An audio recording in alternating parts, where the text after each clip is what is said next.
Hello, my friends. Welcome back. My name is Tamitha, if this is the first time we're going to spend some time together. Now, a few weeks ago, maybe not even, we started making Tepache. But I make Tepache slightly differently in that I use the whole fruit. Traditionally, that fermented drink is made using just the cores and the skins. There's all that good bacteria on there, and that's what kickstarts the ferment, and you do get a fermented beverage. However, and I mean this with all the love in the world. I truly don't mean this in any negative way. For my palate, I found it to be quite bitter, and I didn't enjoy it. So while I try to, constantly have all different types of fermentations going in the house, they're good for our gut, they're delicious, they're very refreshing, especially when you work as hard as we do on this farm. I had to make it so that it would be something we would drink. And when it was made the traditional way, we didn't. So I started tinkering with it. And what I found that I just think is so delicious is adding lime and mint, along with the entire fruit from the pineapples. A really ripe, beautifully sweet pineapple. And what that ends up yielding is something that is very, very alive. I showed, in fact, I'll link it, or you know what, I'll tack it onto this video. But how do you know when your starter, your Tepache starter, is ready? I don't know. What do you think?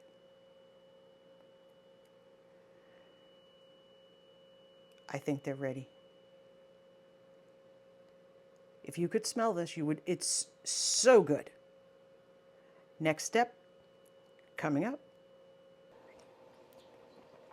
Oh man, that is so good because it's got huge pineapple flavor, and it's not reading as sweet, but it's definitely sweeter, and it's got a nice balance, which is really what that was about. Now, here's the thing about Tepache. Technically, at this point, we've already been through the fermentation, though this is bubbling like crazy still. Had a little fun with that when I opened it before you got here. Because it is whole fruit, it does bubble a lot more than if it were just the cores and the skins, if that makes sense. Obviously not the tops. I didn't say that, but I think it's understood. There's a little bug in here, and it's just... Anyhow, so the flavor, the aroma, all of it is fabulous because we've included that fruit. Pineapple are in season. They're very inexpensive. It's a great time to do all sorts of fun things with pineapples. In fact, I have these pineapple preserves that I make that are so delicious that I have to ship them to my dad. So, and he lives in Florida. So, I mean, I'll show you the recipe because it is so delicious. And it's great with roasted meats. It's great with all sorts of things. It's great with scones. It's yummy. It's yummy on a spoon when you've had a bad day and nobody's looking. Anyway, moving on. Technically, all we have to do to have Tepache that is complete and able to consume is strain it. And I've got a strainer in this bowl, and we could get all the fruit out, and technically you have completed Tepache. At that point, you can serve it over ice and carry on. If you wanted to do a secondary fermentation, so an F2, you get bottles like this, swing top bottles that have nice seals, and you can pour that. I learned my lesson, no more Pyrex because it goes everywhere. I'm going to use this, and you can pour that in using a funnel, which I forgot to grab. But there's another thing you can do. You can add a little bit of fruit into the bottom of each one. You can even add a little bit more of crushed pineapple into the bottom of each one just to add a little more flavor and really just dress them up. So this is what... It's a fly. It's a fly. I hate them so much. I hate them with the red hot passion of 1,000 suns. I hate flies. But it's warm enough that I can't put my plants out, but the flies are back. Anyway, neither here nor there. So that's just, I wanted to show you how to finish this. Then, this is not like a sourdough starter or your ginger bug or things like that where you feed it and you just keep going. This is, Tepache is more of a, it's done, and if you want more, you make a new batch. However, one of the things that I have found to be incredibly helpful to keep things going is to hold back half a cup to a cup, and you kickstart your next batch with that bit of the last batch. And it is wonderful. It's faster. This fly and I are about to go to war. It's going to be on, everybody's going to know what's happening. It speeds it up. you get this beautiful flavor. And let's not forget, we're adding lime, we're adding mint, and you know, you're starting to get fresh things from the garden. So as you get fresh herbs, you can start to add them. As you just have some fun with it, you can put all different fruit juices, anything that you want in your secondary fermentation. Just put, you know, a little bit down at the bottom of the bottle, fill it up, leave headroom because it'll explode if you don't. Seal it, and it goes fast. I mean, this will be ready after it's sealed in here, 24 hours. I mean, this is not something that's going to add a week to your time. So schedule accordingly. But I just wanted to show you and go over that with you because it is a way. I can't be the only one that's seeing this fly. And he's dive bombing me. Anyhow, so we've got a nice big bowl. We've got a strainer in here.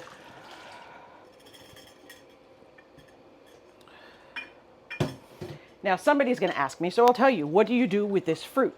You can actually run it again. You can actually fill this up and run a second batch. Now, the problem with doing that is I find it not as reliable. I just use it for compost, and it works great. You can even dig a hole in your garden, pour that in there, deep hole, cover it over, and let it compost right in place. You can drop it into your compost bin that rotates, which is where this is going to wind up. And it continues to serve your family. It's great. So I'm just making sure I got it all. Now, don't press. We don't want to get any of the cloudiness or anything like that. That's going to come if you start to press down. And you do, if you press down, in my experience, you get bitterness from the skins and the cores.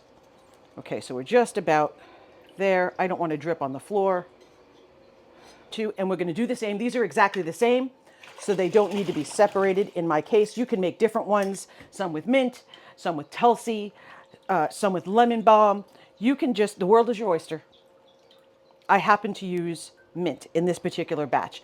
As my herbs start to wake up, I start to have a lot more fun with fermenting and using my herbs and all that good stuff. We had the doors open on and off all day because we've been working quite a bit outside. And I have some things I want to show you. I'll edit that. But I did a little bit of a tour of the orchard, the bees, got a new tool that I was working with. We've had some fun out in the yard. So I will share some of that with you because the reality of homesteading is there's a lot of work to be done. And I don't want you to get the idea that it's all fuzzy little chicks and great food. There's a lot of work, and I'm going to show you that as well. Okay.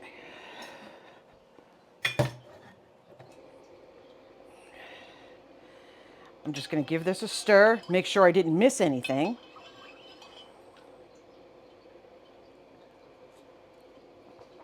Oh, for the love of everything that is holy, that is so good. To make it easier, I actually switched to a pitcher. And even still, I make a mess. Okay, but that's why I have towels down, because I know me. Okay, so now, as I said, it's delicious. You could serve this over ice and be happy as a clam. I really, really enjoy that secondary ferment. What do I mean by that? By locking these in these types of bottles with the flip top lid, these are ceramic tops. The seals are very, very strong. If you buy these, I'll link them for you so you don't have to go hunting. But if you buy them and you use them a lot like we do, you do have to occasionally replace the seals. Okay, and because if you don't, oh my goodness, you'll find out real fast when you have to replace that seal because it will not hold and you will blow. Another option, I got these so long ago. This is from a beer, Grolsch, and the beer was sold like this in this bottle. And I so badly wanted the bottles. And so I went to Total Wine, this is back in Florida, and I bought these, and I hope nobody gets mad at me. I didn't like the beer. So I let the beer go flat, and I turned it into like a fertilizer for my garden because I couldn't pour it on everybody. Nobody wanted to drink it. So I kind of used it in the garden, and I was able to keep the bottle. But my point is that these bottles, if you happen to like this beer, these bottles work great. I've had this since 2013, and they're still here. I have all 6. Now, if we were going to put any, let's move this. If we were going to put any fruit or fruit syrups or just whole berries down in the bottom, keep a couple of things in mind. Number one, whatever you put down there, you have to be able to get out so that you can clean the jar, clean the bottle. So if you put things in there that are a real pain to get in there, just remember you have to be able to get it out. So have fun at your own risk when it comes to that. But this is so strongly of pineapple because that's how I made it. I made it with the whole fruit, that in this particular recipe, and you taste the lime and the mint so beautifully. I'm going to go just a little bit more for a little bit of headspace, and I'm going to stop right there. And you have to make sure your seal is seated. It has to be seated all the way around. It'll click even if it's not seated, so please take a good look. You can really get very, very creative with fermenting. It is one of my favorite things to do, and when you're trying to get your children off of soda, because this will bubble and it will foam and it will do all the things just like soda. They love it. They don't complain. We don't allow soda in the house. So that's just been a rule that we've always had. So I don't think my kids would notice any difference because it's just from when we had children, that was just, we're not going to have soda in the house. And that's just the way it's always been. But whenever we've had, like in a few videos ago, I showed you how to make fruit syrups. Now you take those fruit syrups and you serve them with Pellegrino or Perrier or even just a regular, whatever sparkling water you like. And you're making a version of soda that is really beautiful, and it's homemade. It's made with beautiful fruit that you did yourself. Then you can go grab some fresh herbs and garnish your glass. And it's wonderful.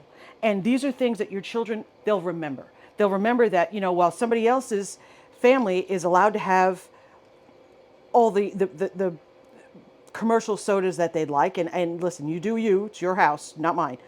And I'm not standing here to judge because I grew up, we all drank soda. It was a food group when I was a kid. So it's not like something that I'm foreign to. There was a point where I thought, well, I'm gonna improve and I'm gonna drink diet soda. I thought that was gonna be the thing that was gonna make it okay. That was worse.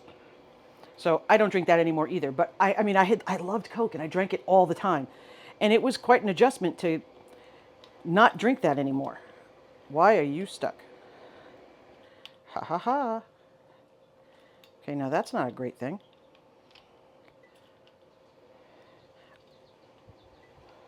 I do not know. We are going to switch because I need my husband to fix that for me. Every once in a while when they come out, I put the little rings on backwards. They come off. And I put them on backwards. I don't mean to, but there are some women that are graceful. I must have been in a different line. When God was giving out grace and all that stuff, I wandered off and saw something shiny. So we're going to set that one aside because it's misbehaving. Are you going to behave? Yes. Hey! Anyway, so, growing up and having all those things, it was considered weird. Like when I first had kids and my parents would come over, my mom thought it was so odd that I had that rule of no soda because they didn't have that rule, but it was a different time. They weren't being bad parents. It was the 70s. That's what we did. I mean, we used to leave the house and we didn't have to come back until the lights were on. We could have been 6 states away by the time somebody noticed we were missing. That's the way it was back then.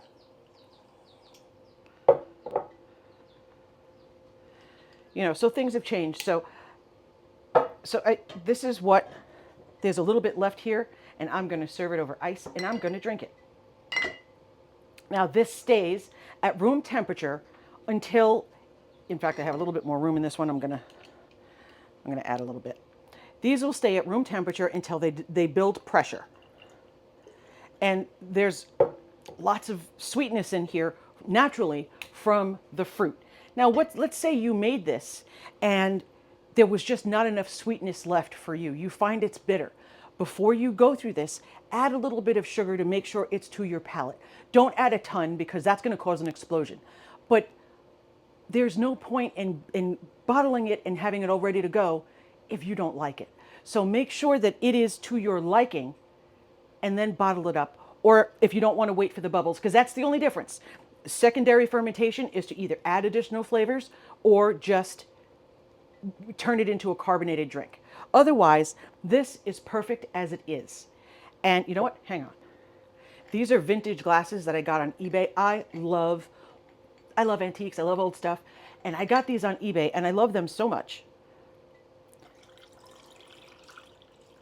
Now, I'm going to have to share this. I know that. They're in the other room. Please make this. Please, I'm begging you to make this. It is delicious. So between the pineapple Tepache, whole fruit pineapple Tepache, the ginger ale that we've made, and we can do secondary fermentations with both, add all different fruit. As berries come into season, you can just keep swapping them out. Strawberries, raspberries, blueberries. It's amazing. The next thing we have coming is water kefir. And again, you end up with things that are truly delicious, especially if you add fresh fruit in your secondary fermentation and herbs from your garden in your secondary fermentation.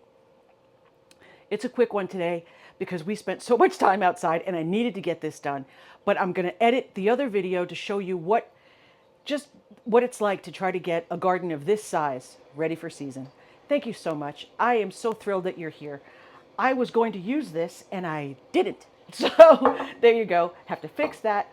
Don't forget, you can get the beer and then you get the bottle and the beer if you happen to like the beer. I almost forgot to tell you, as always, a very thorough printable is available for you. I will link it below. This gives you how to make sure that you save enough for... Thank God, I almost forgot myself. I almost drank it. Okay, well, I'm still drinking that, but I have about 3/4 of a cup left in here. You have to save this to kickstart the next one. And I almost did it to myself. You'd be surprised how many times I've done it.